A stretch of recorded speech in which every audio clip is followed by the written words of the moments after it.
Hello everyone, welcome to study time with new informative video.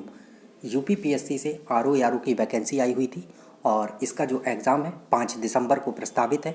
लगभग एक माह का जो समय है वो बचा हुआ है और इलाहाबाद हाई कोर्ट आरओ से जो वैकेंसी आई थी तो उसका एग्ज़ाम अभी डेट अनाउंस नहीं हुआ है, लेकिन संभावना है कि दिसंबर लास्ट में जो आपका एग्ज़ाम है वो हो जाए। तो आप सभी लोगों ने इसका जो फॉर्म है वो फिल किया होगा। ज़्यादातर ऐसे विद्यार्थी होंगे जिन्होंने यूपीपीएससी और इलाहाबाद हाई कोर्ट दोनों का जो फॉर्म है वो फिल किया होगा। तो यहाँ पर आप सभी जान रहे हैं कि दोनों के सिलेबस में थोड़ा सा जो अंतर है वो है, यूपीपीएससी आरओ में हिंदी अलग से पूछी जाती है और इलाहाबाद हाई कोर्ट आरओ में इंग्लिश अलग से पूछी जाती है। बाकी सिलेबस जो है लगभग हम सेम कह सकते हैं, क्योंकि जीएस वगैरह है तो जीएस में तो आपको कुछ ऐसा है नहीं कि इसके जीएस के लिए कुछ और पढ़ेंगे और उसके जीएस के लिए कुछ और। हाँ, लेवल में थोड़ा सा अंतर होता है यूपीपीएससी और इलाहाबाद हाई कोर्ट के जीएस में, लेकिन पढ़ना तो आपको सेम ही पड़ेगा, एक ही चीज़ पड़ेगी। इसमें हो सकता है आसान प्रश्न पूछे और उसमें थोड़ा सा यूपीपीएससी में डीप में क्वेश्चन आपसे पूछ ले, लेकिन ऐसा तो है नहीं कि आप इसके लिए पढ़ेंगे तो जीएस कुछ और पढ़ेंगे और उसके लिए कुछ और। तो हमने आपसे एक सवाल पूछा हुआ था कि यूपीपीएससी आरओ का एग्ज़ाम जो है 5 दिसंबर को है और इसके बाद ही आपका जो इलाहाबाद हाई कोर्ट आरओ का एग्ज़ाम होगा, तो आप किस परीक्षा पर जो है फोकस कर रहे हैं और आपको जो फोकस है वो किस परीक्षा पर करना चाहिए, सही क्या है, किस पर फोकस करें। तो हमने एक सर्वे भी करवाया था जिसमें पूछा था कि किस में आप लोग फोकस कर रहे हैं।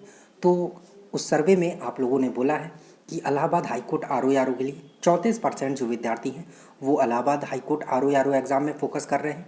33% विद्यार्थी यूपीपीएससी आरओ पर फोकस पूरी तरह से कर रहे हैं, आरओ पर इलाहाबाद हाई कोर्ट आरओ पर कम ध्यान दे रहे हैं।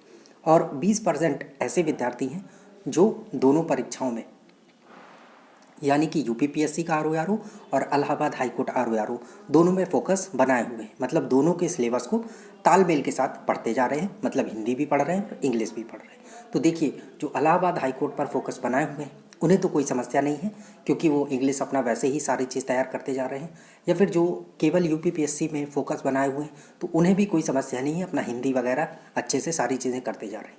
लेकिन जो दोनों पर फोकस बनाए हुए हैं, क्योंकि दोनों एग्ज़ाम देने हैं और ज़्यादातर ऐसे ही विद्यार्थी हैं जिन्हें दोनों एग्ज़ाम देने हैं, तो उनके लिए थोड़ी सी समस्या है। क्या करना चाहिए, किस पर फोकस बनाए रखना चाहिए। तो देखिए, अभी आपके लिए जो सबसे ज़रूरी है कि इलाहाबाद हाई कोर्ट आरओ की जो एग्ज़ाम डेट है वो अनाउंस नहीं हुई है और उम्मीद है कि दिसंबर के लास्ट में होगी। तो अभी उसमें आप कह सकते हैं कि लगभग 1.5 से 2 महीना है। लेकिन यूपीपीएससी आरओ की डेट तो फिक्स है कि 5 दिसंबर को ही होने वाला है। तो अगर आपने दोनों फॉर्म डाले हैं तो अभी आप जो है ज़्यादा फोकस यूपीपीएससी आरओ पर करिए। अगर आपने दोनों फॉर्म डाले, अगर एक डाला है तो कोई बात ही नहीं है, जो डाला है उस पर फोकस करना है। बट अगर अभी आपने दोनों फॉर्म डाले हुए हैं तो अभी जो मेन फोकस करना है वो आपको यूपीपीएससी आरओ पर करना है। अब कैसे करना है, तो देखिए 5 दिसंबर को आपका एग्ज़ाम है, लगभग ये कह सकते हैं कि 1 माह का आपके पास समय है। तो आप 1 घंटा, ज़्यादा नहीं, सिर्फ 1 घंटा हिंदी को देंगे।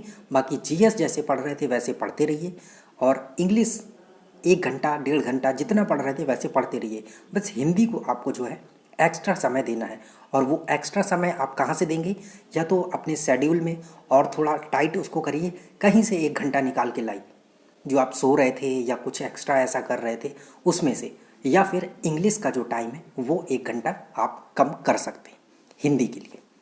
अगर हिंदी इंग्लिश 3 घंटे 4 घंटे पढ़ रहे थे तो उसमें से 1 घंटा कम कर सकते हैं। आरओ यानी कि यूपीपीएससी आरओ को हिंदी के लिए 1 घंटा समय दे सकते हैं। ये आप कर सकते हैं क्योंकि 1 महीना ही सिर्फ बचा हुआ है और हिंदी इतनी ज़्यादा कठिन भी नहीं होती है कि ये कवर ना हो। तो आप लगातार 30 दिन तक 1-1 घंटा हिंदी करेंगे, आसानी से कवर हो जाएगी। ठीक है, बड़े आराम से कवर हो जाएगी और आप लोगों को ज़्यादा वो भी नहीं करना है। बस जीएस पे जैसे फोकस बनाए हुए थे, जिस स्टैंडर्ड की आप बुक्स पढ़ रहे थे वैसे ही पढ़ते रहिए। और इलाहाबाद हाई कोर्ट आरओ के लिए तो क्या है, अगर आप उस पर फोकस बनाए हुए थे तो झोंक दीजिए पूरी ताकत, जिस स्ट्रेटजी के साथ आप इंग्लिश जीएस पढ़ रहे थे वैसे ही पढ़ते रहिए। केवल यूपीपीएससी के लिए पढ़ रहे थे तो उसमें भी कोई दिक्कत नहीं है, जैसे जिस स्ट्रेटजी के साथ आप पढ़ रहे थे वैसे ही पढ़ते रहिए।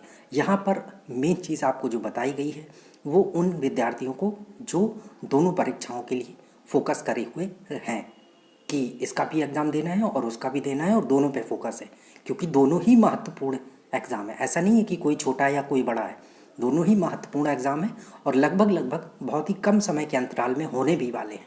अगर थोड़ा एक्स्ट्रा समय होता तो आप एक परीक्षा पर फोकस कर सकते थे, लेकिन एग्ज़ाम का जो समय है वो काफ़ी नज़दीक होगा, तो दोनों पे आपको फोकस करना है। अगर आपने दोनों का फॉर्म डाला हुआ है तो आपको बता दिया है स्ट्रेटजी कि आपको करना क्या है। हिंदी में 1 घंटा आप दे सकते हैं डेली, ये आपके लिए बेहतर होगा। बाकी अगर आपने अपनी कोई स्ट्रेटजी बनाई है तो वो आपके लिए निश्चित तौर पर और 100% कारगर होगी ही होगी।